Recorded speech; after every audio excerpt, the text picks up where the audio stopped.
everybody? Welcome to the podcast. That is a great hat. Thanks. No problem, dude. Absolutely. Yeah. Welcome back. Broken Tables, Broken Dreams podcast with Benny and the Cons. Should that be a thing? I don't know. Should it? I just kind of winged it. Benny and the Cons. There we go. Ooh, I like that. I like how you're doing that. I like how I'm doing that too. How was your week, pal? You came in hot with something. So did I come in hot with something? You want to start with that, or what are we thinking? Yeah, listen. So although I used to be the kind of guy, let's just put this in perspective of fantasy football, right? It's 2005, 2006. I had a shot at drafting LaDainian Tomlinson in fantasy football. I did, and then he got turf toe. And I just remember it was the year after he won the rushing touchdown record. He had set the rushing touchdown records in a single season. Mm-hmm. And I was like, man, turf toe? Like, come on, dude. Like, turf toe? Wow, you're so weak. Like, come on, man. Like, you're getting paid a lot of money. Get on the field, right? Yeah. Well, fast forward about 15 years later. This was, 2005, I was 15 years old. So I'm 30 years old and I'm training, at the gym, I'm running. And all of a sudden, I hyperextend my big toe. And the doctor goes, you have turf toe. And let me tell you something, that shit hurts. So doctor, you were a weak bitch. Yeah, right. Doctor's like, you're a weak bitch, right? So I started thinking about that day in 2005, 2006, when I'm complaining about LaDainian Tomlinson's turf toe. Or I'm complaining about Matt Stafford's back spasms, right? And now that I'm 34 and I'm training for a half marathon next year, a 5K coming up, I start to get back spasms and these foot injuries. I now start to understand why these athletes are aggravated and say that I don't give a shit about your fantasy football team because it hurts. It does hurt, right? So I'm on Facebook. I'm a huge Yankees fan. Peep the shoes here. Yep. And the debate going around, which, by the way, Ben, are you a big baseball guy? No. Okay, great. I don't watch baseball. All right. That's great. Sorry. This is a sports podcast. I don't watch everything. I'm not a baseball guy. Right. Well, you know what I liked? I liked who was the pitcher for the Mets that was really good 2 years ago? 2 years ago? Yeah. Which one? The closer? Traded. No. Oh, was it? It was either Harvey, Syndergaard, or Jacob deGrom. Yes. Yeah.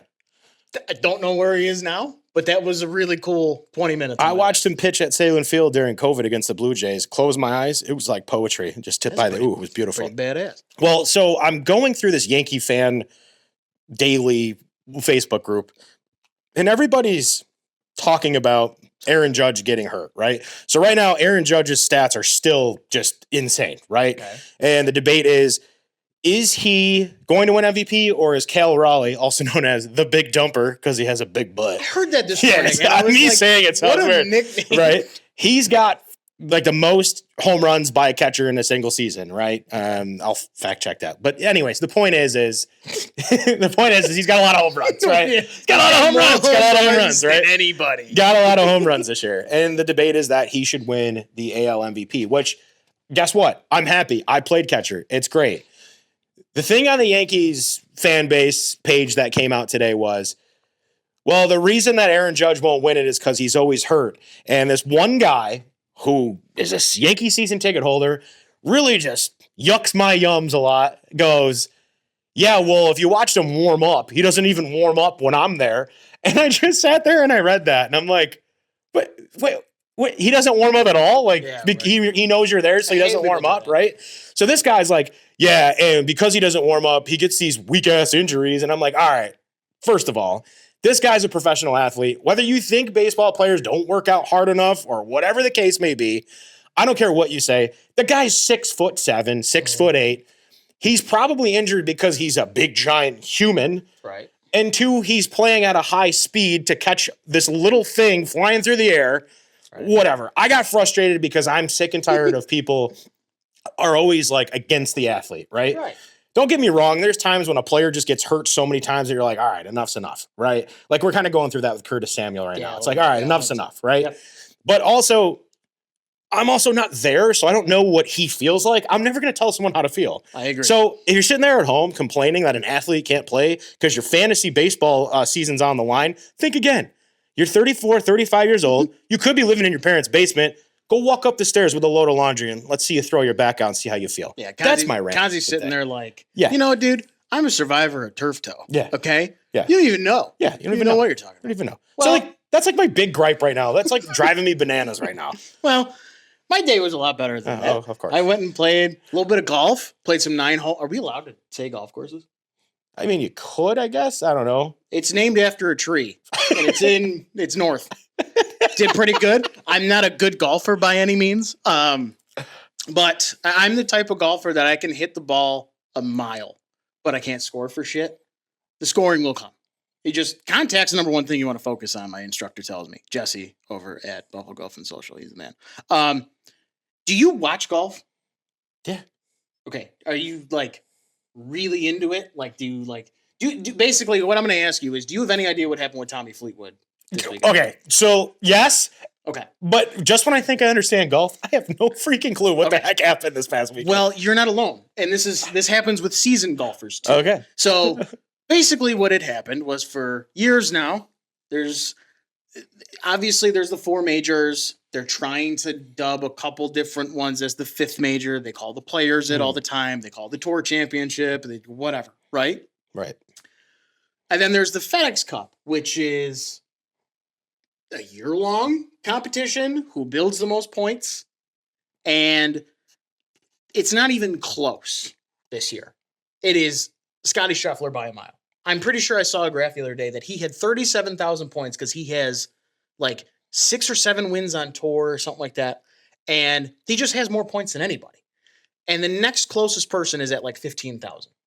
So what they did in the past was they would have you go to this tournament. Mm. The top point getter would start at like 10 under, which is really hard if you're somebody who didn't have a lot of points to go beat Scotty Scheffler at 10 under. Like, so I understand the change, but the change they made, stupid as shit. Okay. Because here's what they did instead. They did the point system based on money. So if you had the most points, you had the biggest payout, even though the Tour Championship pays out a good amount, right?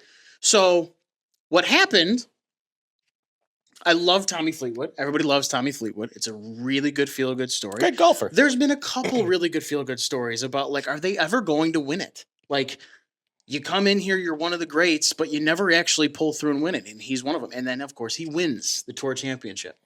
Well, the difference was Tommy doesn't have a PGA Tour win, period, in America. Does not have one. He wins the Tour Championship. And with the new rules, he is now the FedEx World Cup champion. Wait, how is this better? How is this not confusing to people? I understand Scotty still makes the most amount of money. But, like, what the fuck is the point system for then? Doing minimal work on a school project and still getting an A? Right, absolutely. Don't get me wrong, he still did hard work. I love Tommy, but like I think everybody has the same sentiment, because I was listening to the guys on GR the day after it happened, and it took until like the second segment for them to catch on and be like, oh yeah, no, that's not how this works. Like, they made something confusing more confusing. It didn't. Could you imagine betting on that? Yeah. And be like, yeah, Scotty won. And then be like, Tommy Fleetwood. I know. It was wild. It's like the episode of The Sopranos where the guy goes, yeah, Bills. He goes, probably won $6 or whatever. Right, absolutely. Dude, your head is making me want to do every transition. Oh, yeah. Shout out. Yeah. Anyway, so after golf today. Yeah, okay. You went and got. I went and got tacos. Oh. I can't see the name of this place either. We'll figure that out later. Okay. Editor, if I have to bleep this out, just bleep it out. I went to play. Have you ever been to Manito in Newfane? I've never been to Newfane. My brother in Christ. This guy treats you like your family every time you come in. It doesn't matter how busy he is. I think his family works the line. These are the best tacos I've ever had in my life. I'm not kidding. They are fresh, homemade. You kind of get thrown off a little bit because there's like a toppings bar, but it's all super fresh toppings. Like, I can't even, it's a weird thing, but the jalapenos are like super crisp and like crispy spicy. jalapenos. Yeah. I had birria tacos today and a chicken one. Some of the best. Have you ever had birria before? Oh, I've had birria. Yeah. Oh, and let me tell you, there's a guy who makes some of the best birria tacos. I make really good ones. Who have you had? It's a friend of ours. Who?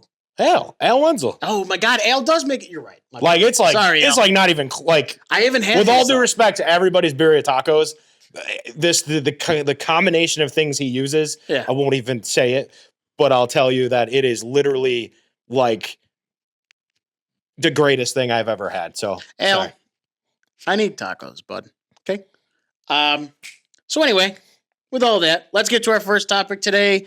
It was Buffalo Bills cut day about 2.5 hours ago, just in time for the podcast tonight, which I'm it's not going to looking- air today. But I'm looking at my watch because it's about to turn 7:00. The cut down was 4 was and then 4 bumped to o'clock. like 5. Every year it's like 2 hours later Yeah. we get the final list. But carry on. Right, yeah. So I honestly wasn't very surprised by some of the names. I know social media wasn't very happy they cut Shane Buechele so early. I honestly didn't think they'd only go 2 QBs, but it makes sense if they really feel confident that Mike White's going to pass, and so is Shane, to take one of them on the practice squad, whatever. I know Tyler Shavers made it, which I'm going to tell you, Joe, I was a little bit surprised by that. Not because he's bad, not because I don't think he deserves it. To me,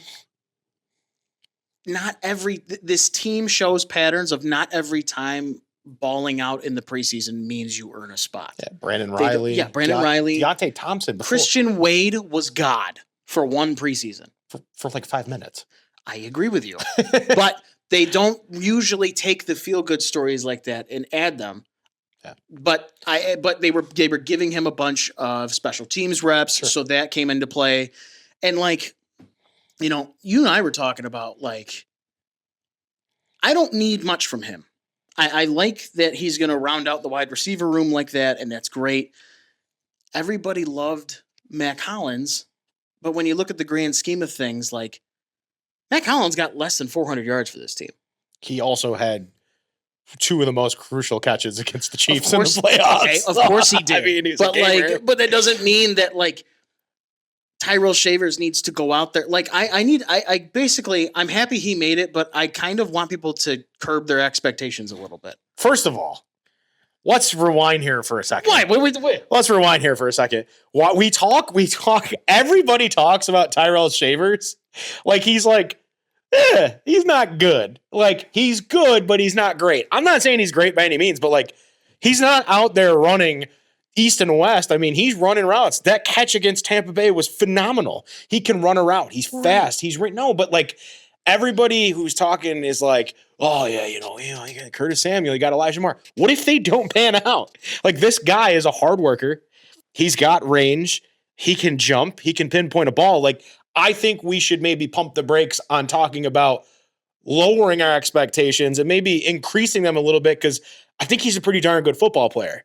And I think he's going to turn heads this year. And I think we're going to be talking about Tyrell Shavers week 6, not leading in receptions, but being a key contributor in the red zone, because he is like a pretty darn good wide receiver. Joseph, I think you have Duke Williams syndrome. No, this is not Duke. This is not Duke Williams syndrome. Are you by any means. sure? I am 110% sure. Okay. And I'm not saying that he's an all-star. I'm saying, though, that we always talk about, here's a perfect example. As Sabres fans, we always talk about needing a two-way forward. Guess what? How many two-way star elite forwards have we had the last 4 seasons? We've had 2 and they traded both of them. Okay. I'm not saying that he's Jack Eichel, Ryan O'Reilly, or even Evander Kane, right? I mean, yeah. But I'm 4, saying yes. that we always talk about needing this guy, right? Yeah. So far, I'm not going to get ahead of myself, but so far, the way that we're shaping up, this wide receiver room is shaping up, I think Shavers adds what we've been looking for. I think he's a little bit maybe quicker than Mac Hollins. He might be a little bit more versatile than Mac Hollins. But I think we're going to be talking about Tyrell Shavers later on in the season when, Josh Allen's got to find a guy wide open. He's going to be the guy wide open. That's just how I've always felt about Shavers watching, tape. I'm not a big tape guy. Everyone's like, oh, did you watch the tape on him? Yeah, I watched a little bit of highlights, but he's got a quick first step. He's tall. He can pinpoint a ball. I like him. This isn't Brandon Riley. This isn't me standing on a soapbox. If you went back and looked at my social media when Brandon Riley was, you would have thought that I was the biggest Brandon Riley fan. I get it. I do. But I also don't think there's anything wrong with having expectations where they need to be. He's going to be the number 5. But we were banging on the table for him. He might not make the 53-man roster. I'm upset. And then all of a sudden it was like he made the roster. Well, he's not going to play. It's like, okay, well, you can't bang on the table for a guy to make the team and then reel back your expectations all of a sudden. You can, but I'm just going to look at you differently and be like, then why'd you bang your fists on the table? I get that. Not you, but other people. I get that, but you know me better than that. I know. I wasn't doing other that. people. I know you weren't. If he does anything more, that's great. I'm going into the expectation of he's going to get a lot of special teams play. Mm-hmm. Somebody gets hurt, he's going to go in. I think he's going to have more of a Matt Collins type role or a Gabe Davis role where he's going to be your down guy. Mm-hmm.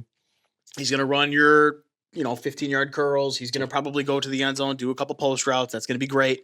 I don't think he's going to be. I don't think they're going to find like Gabe Davis's first year.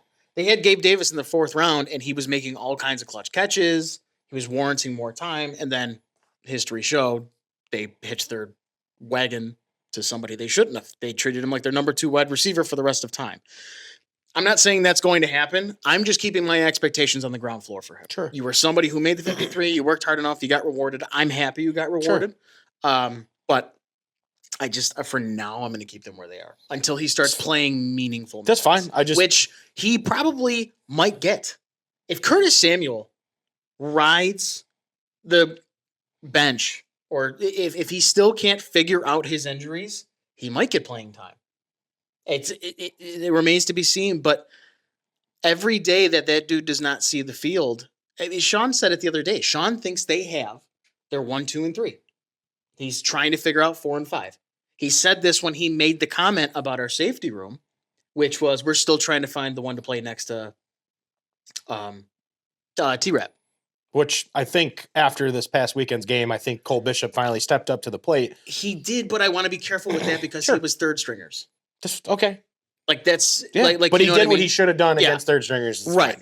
Cole has never been Bishop has never been a athletic ability problem. It's a head problem. Yeah, of course. We talked about this in the last episode. Right. Things get behind him. And it's not I'm not even saying that like he gets shredded every single play.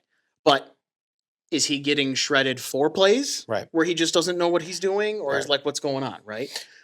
Which brings me, I think, to my next point, and that is, have you ever thought about the amount of drafts? Let's say drafts recently, the past few drafts, especially 2024, because 2024 not looking good day by day here.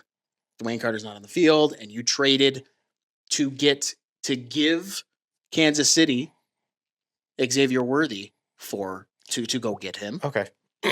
And amongst other things, you have Keon. Keon has to ball out this year. But is there a player that somebody else drafted near us? I want realistic that you would rather pick swap right now with Cody Ford and DK Metcalf. Easy. And again, easy. Like that's an easy one. Okay, but let's think about it for a second. And I think Brandon Beane's been very outspoken about this.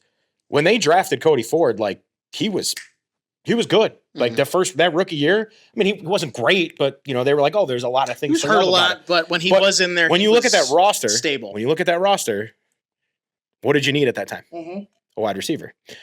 DK Metcalf, and we'll see where DK Metcalf's career goes now, but that's one that I look back to every single time, and I'm just like, I mean, I'm not a football mind by any means, but I just want to know what they were looking at. Like, what was the reasoning behind DK Metcalf? I remember his draft. He walked into the Seahawks interview room with no shirt on, and Pete Carroll took his shirt off too. Like, right. Maybe it was just that was a weird year because he was a physical freak. He still is. He's got a huge vertical. He runs a 4.3 at 6'2", 220. Incredible specimen. And he just. He was an absolute animal, but I remember I remember NFL teams wanting to stay away from him. Yeah, because he had like a shoulder injury or something. He had a shoulder. I think that was it. But I also believe that he was one of those guys where he was a victim of his skill tree. Sure. Of his he can't do every route. He's got 3 or 4 in the bag, and this is it. Yeah. Which I don't know, man. I kind of don't care about that. I know you're not supposed to draft for need, but like you kind of needed that then. You know what I mean? Right. And to your point, going back to that too, like drafts, like even going back further, right? Not the Brandon Beane, Sean McDermott regime. Do you remember when the Bills drafted CJ Spiller? Yes. I don't think I've ever been more upset in my life. And like, I remember years ago, I think it might have been like 2006. The Bills drafted John McCargo. He's a defensive tackle, and he literally did Yep. nothing. And my father Joe Sr. was so upset. He's like, this guy sucks. He stinks. Yep. And I never understood, like, Dad, he's a first round pick. And he's just like a wet fart. He didn't do anything, right? All right. I'm not saying CJ Spiller was bad by any means, but you had Spiller, you had Lynch, and you had Fred Jackson. Yep. And I just don't know if that'll always frustrate me, that pick. Not the fact that CJ Spiller gave us some of the greatest moments in a Bills uniform for what, 2 years, 3 years, but that was another one where I was like, okay, like what are we doing? Well, it makes you wonder because at that time, they weren't making the playoffs. No, they were middle of the road team, not even middle. They were in purgatory, is what they were. Right. And I remember those days. I mean, that was Ralph Wilson. That was who the hell was the president? Brandon. What was his name? Russ Brandon. Russ Brandon. Yes. Yeah. It was Russ Brandon. Russ Brandon. Can't figure it out anymore. I remember growing up and just pounding into my head that this is a blue collar city. This is a blue collar team. Yeah. I think what they were trying to do was just they knew they were in quarterback purgatory. They knew that they missed on a couple of picks. I think they were just trying to build people that they could just hand the ball and go with. And by all means, they did do that, but they just missed on so many other things, which makes me believe, like, how much power do these actual, like, is who they select, who the owner wants, and how he wants or how they want their team to be portrayed? Like, did we do that for so long? Is my question, because there's other picks like McCargo. There's other picks like Terrell Troop before. I think Gronkowski. I think they still do it. Yeah. If you watch Hard Knocks, they talk about Terry Pagula, and they say that there's times they get in arguments with him about it. Yeah. I think the owner still has a say in it, but I think you have football minds now that aren't just collecting a paycheck. They're trying to build a championship team, and the proof is in the pudding. They've proved time and time again that they can get to the playoffs. They can compete with the upper echelon in the NFL. Right. And I think that's why it's a lot different. The Bills are winning. But I think at that time, when you're drafting the Terrell Troops and the Alex Carringtons and those guys, it's like, you can get good players, but I'm not paying them in 4 years. Or I can get good players and we're not going to give them a lucrative deal, right? Right. Goes back to like Andy Levitre, right? Remember, like Andy Levitre was one of the best right guards. And then he left to go get paid. And then like you never really – you heard about him, but not as much as you did in Buffalo. And I think a lot of that had to do with the fact that Bills were so bad on the offensive line. But yeah, to your point, I think the owner back then had so much of a say in how much was being spent, where now I think it's like no check could hold the Bills back from what they want to do. Right. You know? No, I understand that. And it all runs through Josh Allen. Yeah. Right. I have a controversial take for who I want to have picked. This is a really recent one. And the jury's still out. I understand that neither one has taken an NFL snap yet, but for my own anxiety, I would feel better if they would have traded up a couple of spots to go get Malachi Starks. Okay. Instead of having him with Kyle Hamilton in Baltimore. Well, yeah. And you're talking about Notre Dame great Kyle Hamilton, right, who was one of my favorite Fighting Irish players. I thought we should have got him too, but it is what it is. I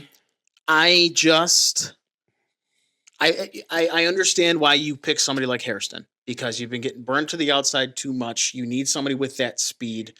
Whether that want is as justified as it should be.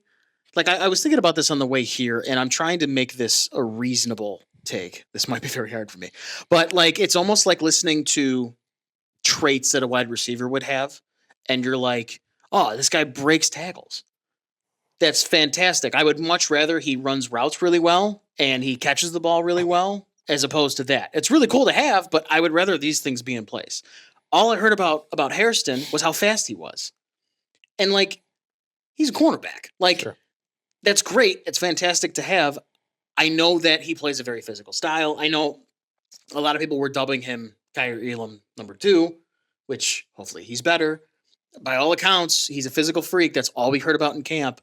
With the issues they're having now, and you finish the season with Damar Hamlin and Taylor Rapp injured, because Taylor Rapp is the crash dummy. He just runs into everybody. He got yelled at practice again because he headed somebody. Like, dude. It's because of the last episode. I'm like, he's like a missile. They're worried about who's going to line up next to T-Rap. Yeah. Who's going to line up in T-Rap's spot when he's out? Seriously. He's like Taron Johnson. They're a bowling ball, but they're undersized. Right. So to me, that would be the only one. And and Malachi Starks could be terrible, but the way his profile was, who he was, commanding. I mean, safeties to a certain extent work with the linebackers to run everything. And like you said, I think I would feel a little bit better if that was there. Do you think this actually triggered something in my mind when you're saying that? Do you think that, and I mean, this is probably like a duh statement to make, but do you think Sean McDermott's trying to put his stamp on how he beats teams? For example, you talk about Baltimore, right? Baltimore's bread and butter has always been linebackers. And now it's starting to, they're still a linebacker, but it's starting to shift to the secondary. Their secondary is insane. Right. Their secondary is insane. Kyle Hamilton is like a Josh Allen safety. Like, he's a ball hawk, but he's tall and he's lanky. Right. Do you think he's trying to create this, and this isn't like a knock on Sean McDermott, but do you really think he's trying to create this fast moving defense that confuses quarterbacks? So if he puts Max Hairston in there, I can't throw it to Xavier Worthy because there's a guy who runs step for step in step with him and follows him, and I can't find that open receiver. Like, do you think he's trying to create this? The Bills are known for, I can see that. I can see that for closing speed. Like Pittsburgh was always known for their defensive line. Yeah. It's kind of what I'm getting at is you think that they're trying to create this confusing secondary where quarterbacks look and go, oh God, I don't even know where to put the football because I have so much speed around me. Right. Yeah. So I can see that point. Closing speed is definitely huge. Right. When the quarterback goes through their reads, if they go to that second read and it's on Max and Max looks like he's 10 yards away, he can cover that way quicker than anybody else in the field. I understand that. I totally do. I think I'm just a little bit burned from the Kyrie Elam experience. Sure. The physical athletic freak who is fast, but just never had the head for it. And I'm not saying, again, somebody's going to come at me with Max's tape and be like, you don't know what the hell you're talking about. You're probably right, brother. Right now, with everything that's gone on, you have Trey. Which thank God you have Trey because IR came out, and unfortunately, this is the next point. Hairston's on IR. So he's going to miss the 4 games. Don't forget about my boy Christian Benford. Oh, no, listen. That's my guy. I will never forget. That's my favorite Bills right now. Christian Benford. I have been putting Christian Benford on for a couple years now. Villanova. Yep. That dude's good. I don't think he obviously he didn't command sauce money because he doesn't have picks. But he's also not getting the ball thrown to him. Do you know what I love most about Christian Benford? Yeah. We're watching the first episode of Hard Knocks. He's out at Pittsford Dairy getting the ice cream with Trey White. Trey White, both of them just look like normal, everyday human beings enjoying life. Right? Yeah. Trey's got the hat on, whatever. The best part about Christian Benford and why I love Christian Benford, why he's my favorite player, no matter how much money this dude makes, he's got the wired earbuds into a phone. I don't even know what phone he had, but he had the wired earbuds. And it just reminded me of like 2008, 2009 in high school with the wired earpods. Oh, yeah. And I just like how casual he is, and I think that to your point that I think we're getting on this track of is, we're spending a first round pick on a defensive back like Maxwell Hairston. And gosh, guy's a great player. I'm not denying that. And then you have these second, third, fourth round picks that you find, these diamonds in the rough for like Christian Benford. Anybody know who Christian Benford was? Yeah, no. He's and a lot of Bills players are saying he should be ranked higher as a top cornerback in the league, and they're not giving him his flowers. They should give him his flowers. So I think that's what you're getting at is there's positions that we haven't hit on in the draft. Pass rush, defensive tackle.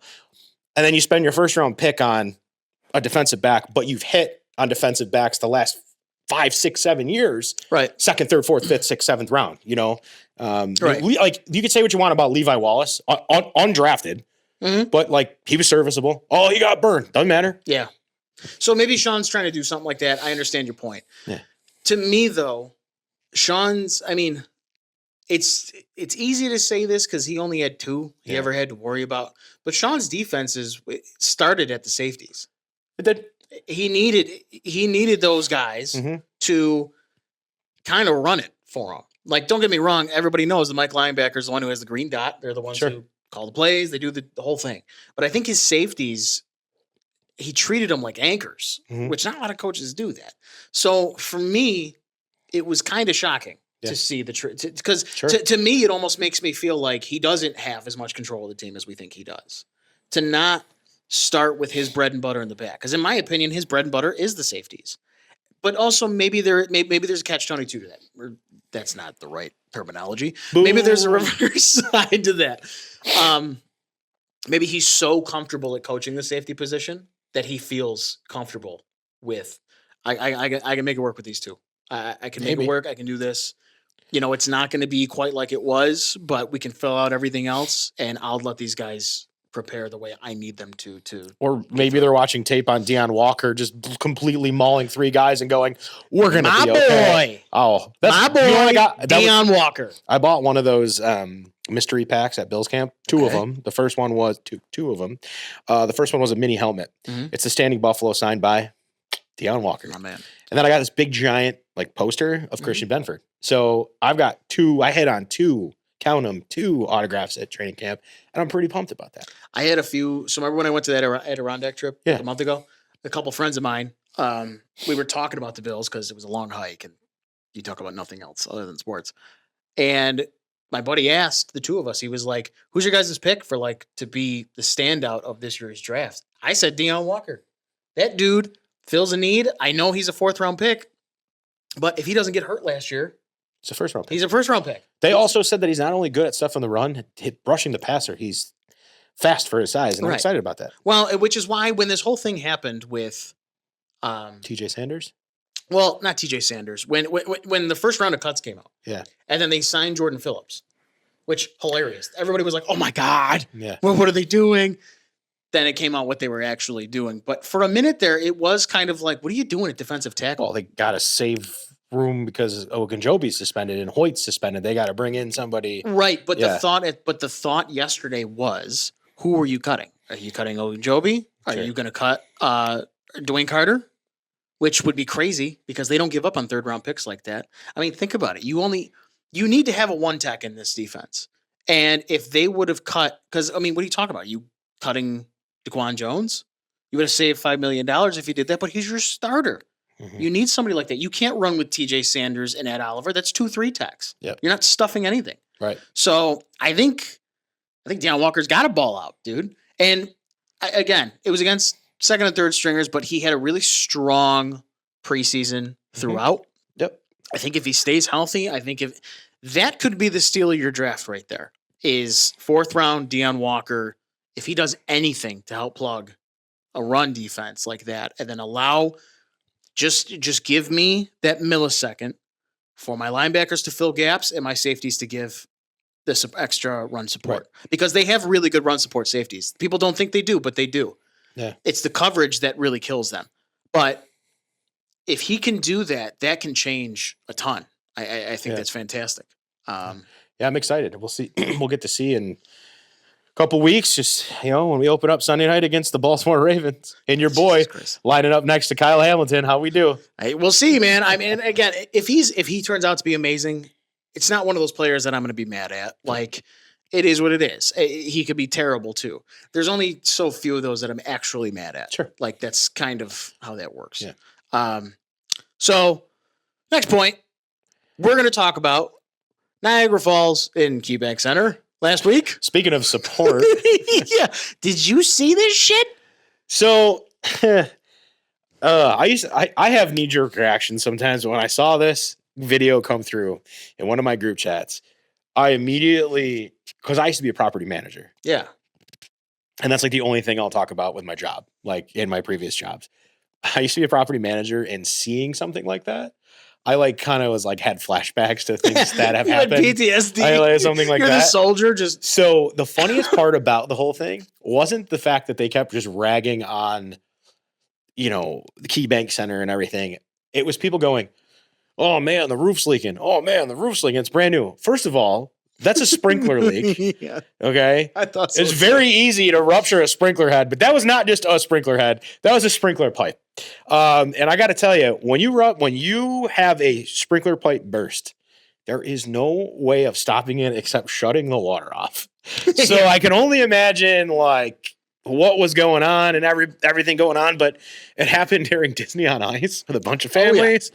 So from a property management standpoint, I mean, it's crazy. I mean, you could do your annual inspections and it could still happen. It all depends on who's checking it, what you're checking, and what you're seeing as you walk the property. But it was wild. It was wild. Like to add more like salt on the wound of what is the Buffalo Sabres.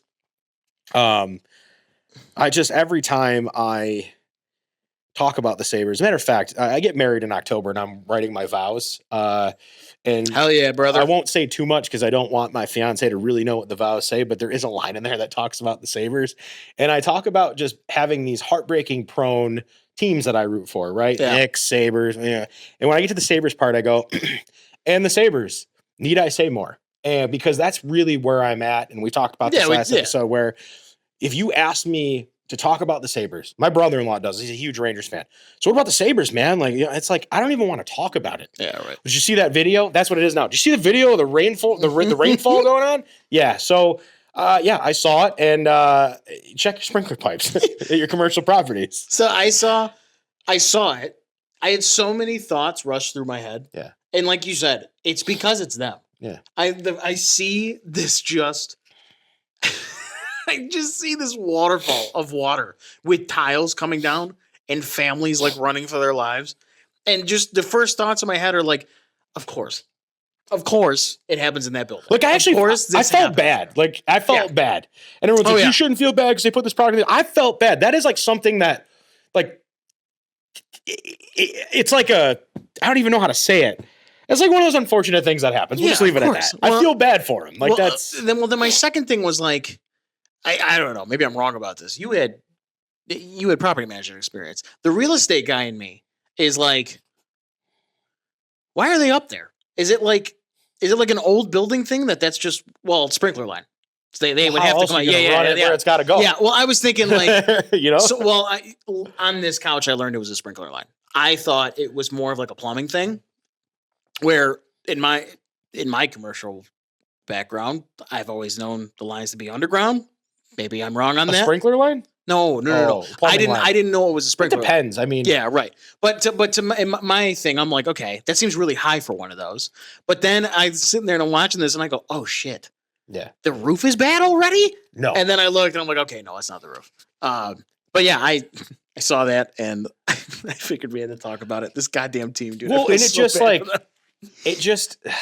like, when George Costanza is taking that woman out on like a walking date with the horses and he goes, I really stepped in it. It's like, that's what happens with the Sabres, right? Like just when you think they've not been the butt of the joke or whatever, that comes out. Right. And unfortunately that's where we're at right now. And, and honestly, I'm not even to the point where I want to criticize the team. I don't even want to criticize Kevin Adams. I don't want to criticize anyone anymore because I know. It's like, it takes too much energy out of me to like battle people on it. No, I know. The one thing that I can say is despite all of this Niagara Falls, Keybank Center thing, we do have one of the best defensemen. We do. And I'm in the hockey league, in the NHL. I am a horrible host and I forgot to do this before we got online. Do you have your phone on you? No. Where is it? Anyways, let's talk about Darlene. No, because I want to know who actually found this out. So Darlene, be right back. If you don't know, was voted number 1 to the born in the 2000s team. And there's a bunch of list of players. I think there was 20 players. Like I said, I'm awful. We'll figure this out next time. But it just goes to show that like, all right, they actually do. Do you have it? Yes. Okay. It says a recent ranking done by NHL. And by the way, this tweet comes from WGR 550 on X, formerly known as Twitter. Yep. A recent ranking done by NHL Network of the best players in the NHL born since 2000 puts Sabres defenseman Rasmus Dahlin at number 1. Uno. He really is that great. I'm sick of people saying that he's not. It is all we have. Yeah. I mean, you got Tage, who Tage has his moments. I think people don't like that he's on the wing. I think he is going to be good on the wing. My problem is who the hell you're really banking on Josh Norris never getting hurt again. Yeah. And Yuri Kulik, 20 years old, playing a second or first line center role. I think that's nuts. He'll be 40 that's before nuts. he reaches the NHL. Yeah, right. But back to Darlene, yeah. Let's break it down here for a second. And sorry to kind of take you off track. You're good. Excuse me there for a second. Was I think the one thing that I like most about Darlene is we do talk about his vision on the ice. We talk about, how he dips and dangles, and his shot is, he's got an incredible low key, like stealthy shot. Right. Like he can rip it from anywhere, and it might not look like it's 105 miles an hour. Right. But it gets there, and it's snipey. Do you remember that All-Star game where he stepped in Yeah. for Tage and he still went 102? Yeah. And everybody was like, well, and that's the thing. He can hit 100. And I'm not saying like, oh, Joe, you don't know hockey. No, he can hit 100. I'm saying though, there's some times that he knows when to hit it hard and when not to hit it hard. It's one thing. So he does have a really good shot. Yeah. It is one thing I still wish he developed just a little bit more, because there are some times where he's at the point, right? And when he really backs into it, like when he takes a slap shot, sometimes he does miss. Sure. When he rotates behind and comes back up to the point, and when he gets that defenseman to move to the right, and the goalie goes with him with his eyes, he's really good at doing that simple little toe drag and just easy flip, easy little wrister snapshot right to the far side. Yeah. He does it really, really. He does it constantly, and he'll play in the middle. He'll do all kinds of stuff like that. He's the only one on the team that, other than Tage, honestly, who will scrap with people if he thinks he needs to. But that's the thing that I think we've seen the most of, and is that like piss and vinegar attitude that he has. I would love to see Darlene on a team where he doesn't have to have that attitude. Right. And I think we were starting to see that with Granato. I think we were starting to see him smile a little more. I'm not saying he's unhappy with Lindy Ruff. I'm saying, though, we were starting to see that, and I just want to see a little more of that. And I feel like it's almost like they could be a team that could sneak in the playoffs. I've said this before, and I'll say it again. It's almost like it was like having Jack Eichel on the Sabres and never making the playoffs, right? And then as soon as Jack Eichel made the playoffs, how much better was hockey?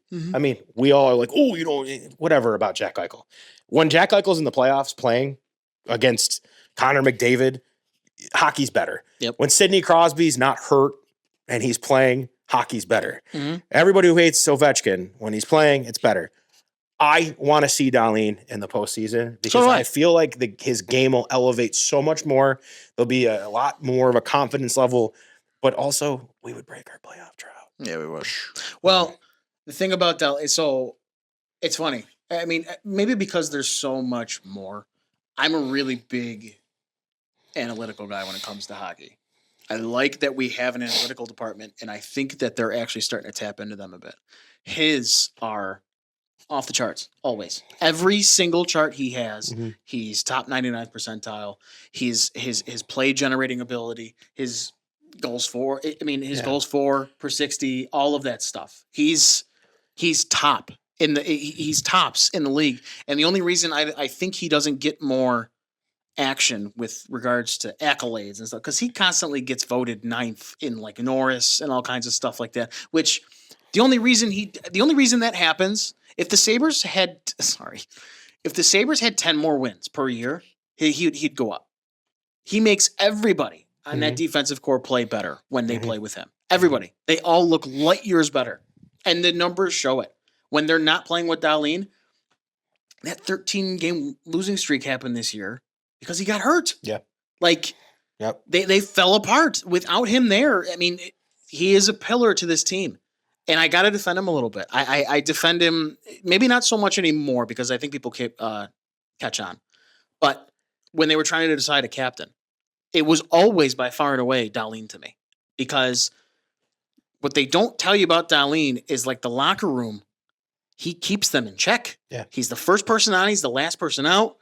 He makes sure he does every single drill the way he should. He makes sure his teammates do the drills the way they should. Sure. And like they got a little lackadaisical with Granato, and they got lackadaisical certainly with he who shall not be named before that, the worst coach in NHL history. There was like no practice etiquette God, we are whatsoever. so far removed from. I know. I was walking through Chestnut Ridge, and I was like, "Oh boy, Yeah, I know, right?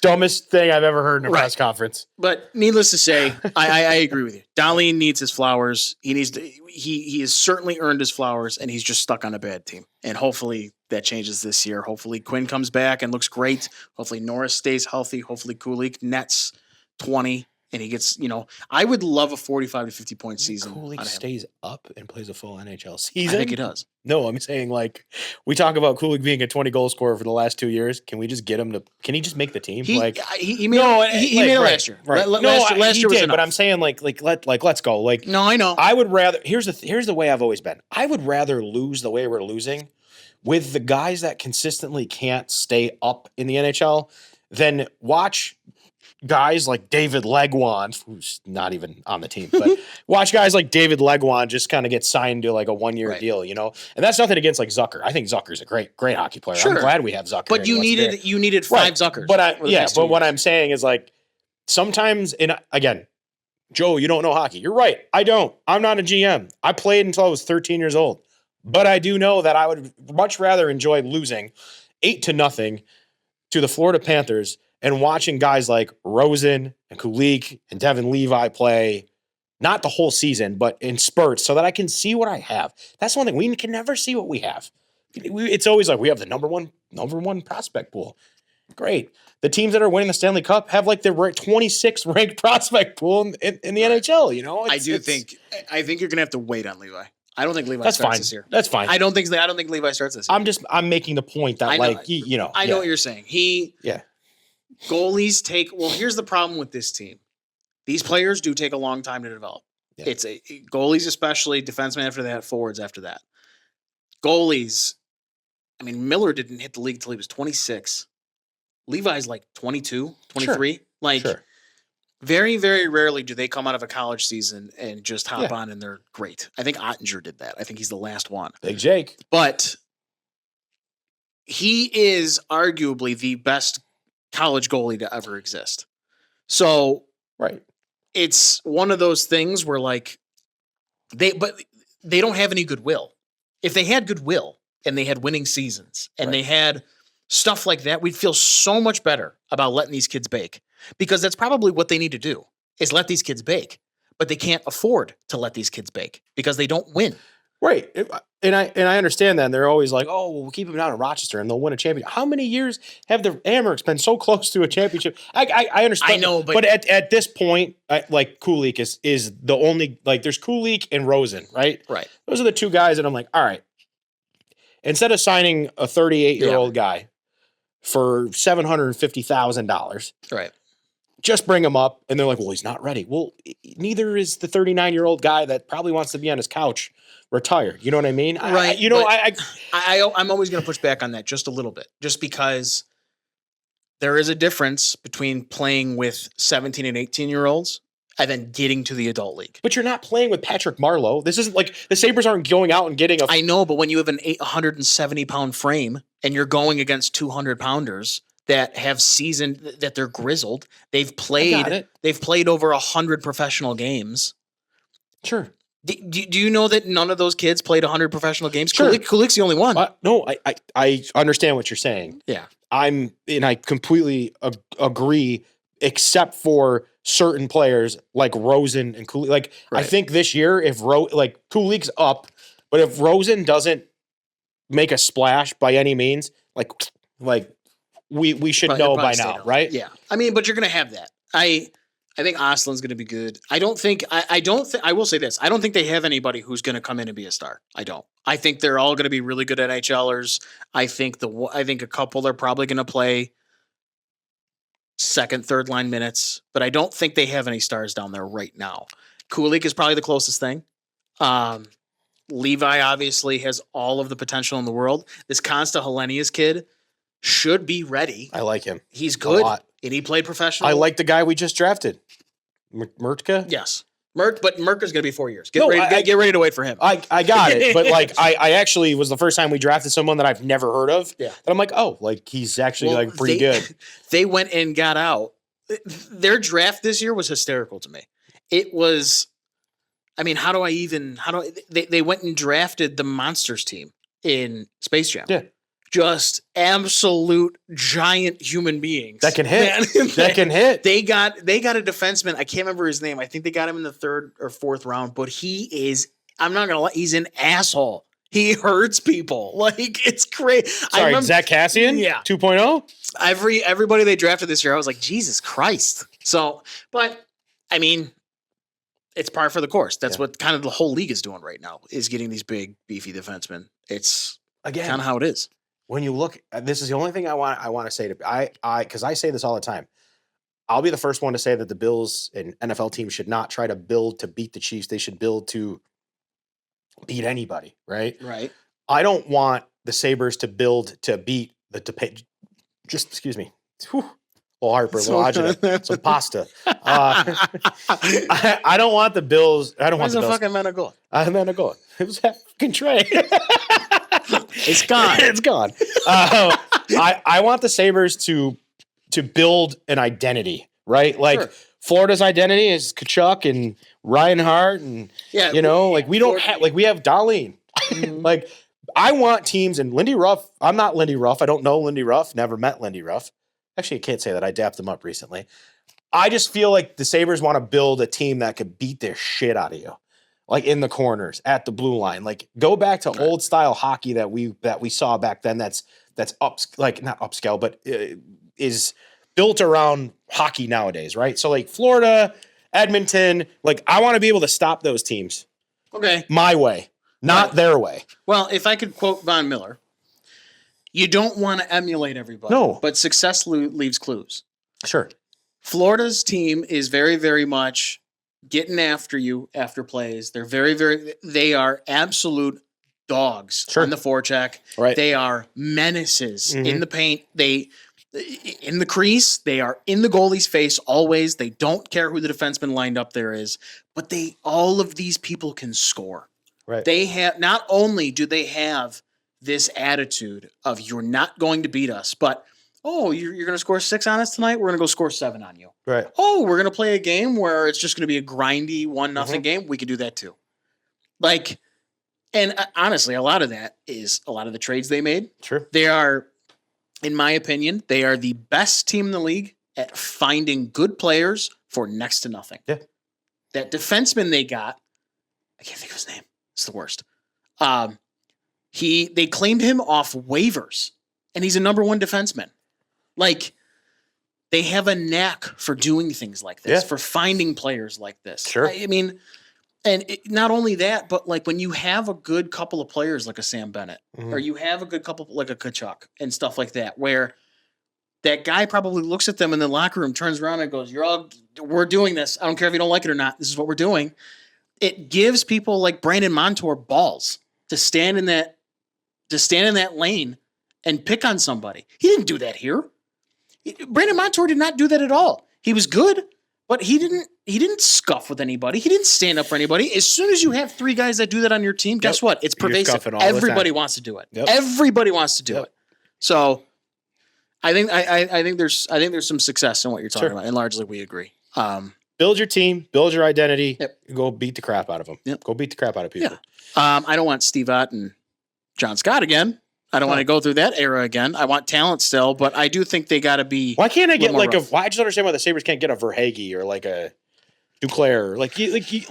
You look at these like third liners that other teams have, and you watch postseason hockey. It's like another goal scored by Marchessault. Like, give me a Marchessault. I'm not even asking for an elite guy. Give me a role player that people know. Right, I know. And a lot of that is what we talked about last week. They either can't sign him because there's no move clauses, or they find a good. It's like they're scared to sign the rookies that don't have no move clauses. It's wild to me. But let's go to our next point here. It's a little segment I wanted to do with you. Okay. And this segment is called There's a Universe Where. Okay. So basically the gist of this is there's a universe where something in our Buffalo sports fandom goes a different way. And what do you think happened with that? Now, obviously, I'm not going to give you the really easy ones. I'm not going to give you wide right goes left and we win the Super Bowl. I'm not going to give you, the Bills drafted Josh Rosen over Josh Allen, or we didn't trade Jack Eichel or anything like that. I actually want to put some thought into this and see if you think it would change anything, right? So, a couple I wanted to talk about. There's a universe where Jay McKee stays healthy in 06. Well, I mean, that's... Think about it, though. Yeah, no, that's literally like similar to what you just said. You didn't No. Yes, no, it no, is. because there was other players. Because Tim Connolly was hurt too. And Tim Connolly was the best player on the planet during those playoffs. Do you actually think it changes that much if just Jay McKee was healthy? Yes. You think so? Yes. Okay. I think Jay McKee was one of their most consistent and best defensemen. Right. For years. I think, one of my favorite defensemen. Right. One of our most beloved Sabres. Right.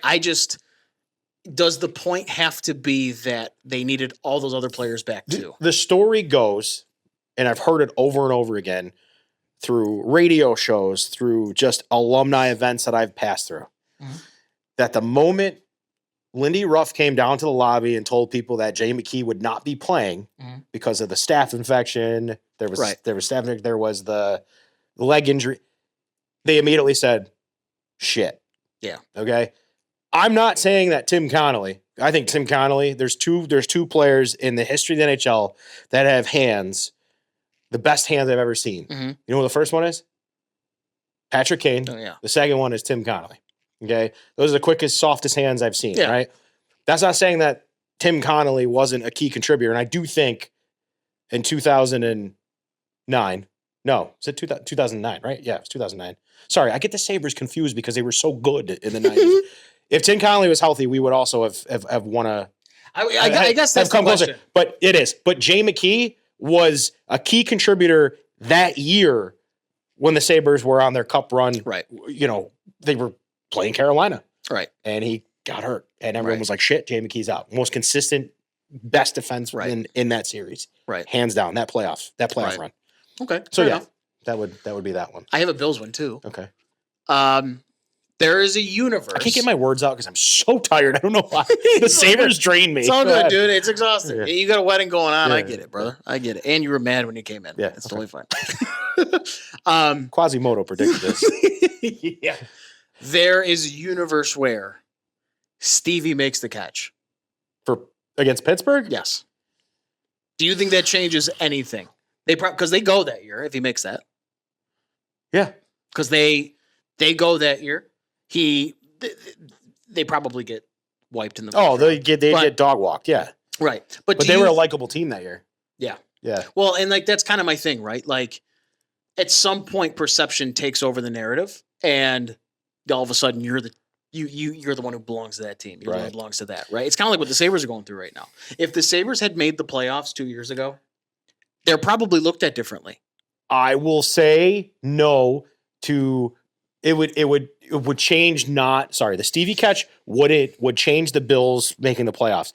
It would have been detrimental to this fan base because that's the day that Del Reed, shout out Del Reed, created the hashtag Bills Mafia tag, which is literally like when you say you're part of Bills Mafia, it's like you're in it forever. Right. So I would say that I'm okay with Stevie not making that catch. Sorry, Stevie. Love you, brother. But I think that changes the fan side of it. I get it. Okay. We wouldn't be as I think we'd still be a rabid fan base, but we wouldn't be as cool of a fan base. And people can say, well, you're not cool. Yeah, right. But like, think about it. Think about all the other fan base names. Oh, I know. We have the coolest one. And we have friends that tell us all the time. And I know I'm going to get a lot of flack for saying this. Chiefs Kingdom. Like, I know. You got Chiefs Kingdom and you got Bills Mafia. Mm-hmm. So much cooler to say Bills Mafia. I know. Oh, we got 3 Super Bowl titles. You hear? I get it. I understand. But I think that's the thing that I look at when I think of the Stevie catches. If that happens, we don't have Bills Mafia. Fair enough. We may not have Bills Mafia. Fair enough, dude. This is a good everything has a ripple effect. There's a butterfly effect. Dude. And like you think about the marketing and the jobs Bills Mafia created. I think you're right. And so your point is that would not exist, which you're probably right. I wonder. So what? We make the playoffs, we get washed. Then what? We come back and we don't make the playoffs for another 10 years. No. Because here's the deal. Nobody thought we were going to draft Josh Allen after Tyrod Taylor brought us there. Okay? Do you know what that did for the city? to get back. I knew they were going to lose that game. Sure. I didn't think they would lose 9-6. I thought they definitely could have done a little bit more. To me, that proved that Tyrod Taylor was not good enough. Yeah. That game, even though we had a lot of people saying, "Oh, you could be fine. Just go back. Just get back. You'll be fine. You already made it. Everything's great." But that changed kind of the perception. Yeah. We weren't at the kids' table anymore. We were in the big boy show. Yeah. And that was when Sean McDermott made his hay immediately. Granted, there was a lot of luck involved with that. Sure. There's a reason we love Andy Dalton in this town. Yeah. But I just think, like, if that would have happened sooner, it's such a weird thought experiment. It's such a crazy butterfly effect thing to me. Just think about, like, what the difference would be. Well, I enjoyed that. Well, I mean, I got one for you. Here's go ahead. Let's do it. Brett Hall's foot in the crease. Well, they don't win because that was game 6. No, I mean, they go into another overtime. Right. I don't know because that was a goofy team. Right. That was very, very much. Yeah. You needed Hashik to. You needed Hashik to be. That'll always crack me up. It's like if Dominic Hasek made more. That's the thing that cracks me up about Sabres fans. I'm not real true Sabres fans, but people who look at Dominic Hasek. Well, if he didn't flop around like a fish, the dude had a game where he stopped 70 shots. I don't want to sit here and tell you that maybe if he didn't flop like a fish, sure, but that's what made Dominic Hasek an incredible goaltender. Well, he's like, so I'm not going to compare Dominic Hasek to this person, okay? It's not even close. Dominic Hasek, in my opinion, not glazing, not being a Buffalo fan, I think he's the best goaltender ever. Sure. In my opinion. It's kind of like how Dion Dawkins plays football. Because Dion Dawkins, to everybody, I listened to Jeremy on WGR talk about this with Jerry Ostrowski and son of a bitch, whatever. The other lineman, I can't remember his name. But he is literally the opposite of everything you teach a lineman to do. No. Oh, okay. He's literally the opposite. John Fina. Love John Fina. Yeah, he's great. Of what you teach a lineman to do. But he gets to his spot. He gets there quick. And he protects the quarterback. It looks goofy. His feet are always wrong. You can't believe he makes it there and doesn't get toppled over, but he does it. Right. So for me, I guess it all depends on the player. I don't care if you're hitting your spot and you're making the block and you're doing your job. You get there in a goofy way. I don't care. But not every player is like that. The polar opposite is Spencer Brown. Spencer Brown, not only is he 6'9", an absolutely disgusting human being. He's huge, but that's when he does that thing. Short guy. Yeah. I love Spencer Brown. But his technique is great for a tackle. His footwork is excellent. He gets to where he needs to be, and that's how he gets there. So,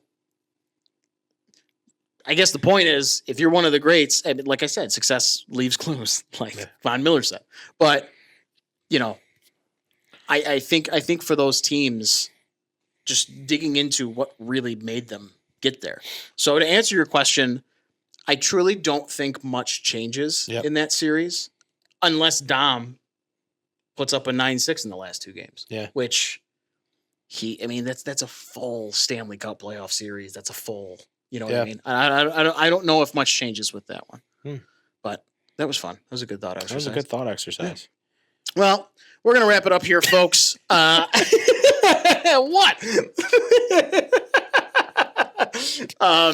It was good.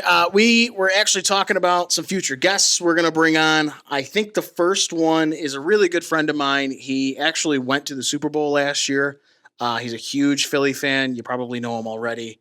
Hugged Jalen Hurts. I want to pick his brain about that. We can ask him. Yeah, we can ask him, but whatever. But I think we're going to start bringing a lot of people on like that. Maybe different fan bases, different accounts on just like why they became the fan that they are. How does it relate to their life and everything like that? And I think we're just going to keep rolling with that. There's another excellent episode. Yeah, another accidental episode. Yeah, another accidental episode. Excellent episode. When that happens. You can follow us on our Facebook, Instagram. We're going to do Twitter. X, formerly known as Twitter. Shoot us, a mailbag. Shoot us some questions. Shoot us some topics that you think that we should talk about on the show. We know that a lot of our sports takes are Whew, hot takes. Today wasn't that bad. Today wasn't that bad. Other but than me if making you look up a stat. But that I'll was tell bad. you what, if you have There's a Universe Where, make it the most crazy thing. It doesn't even have to be sports related. Mhm. Make it like, what if we never invented a marshmallow? How would a s'more taste? I don't know. But we'll find out next week's episode of Okay. Broken tables, broken dreams. You heard it here first, folks.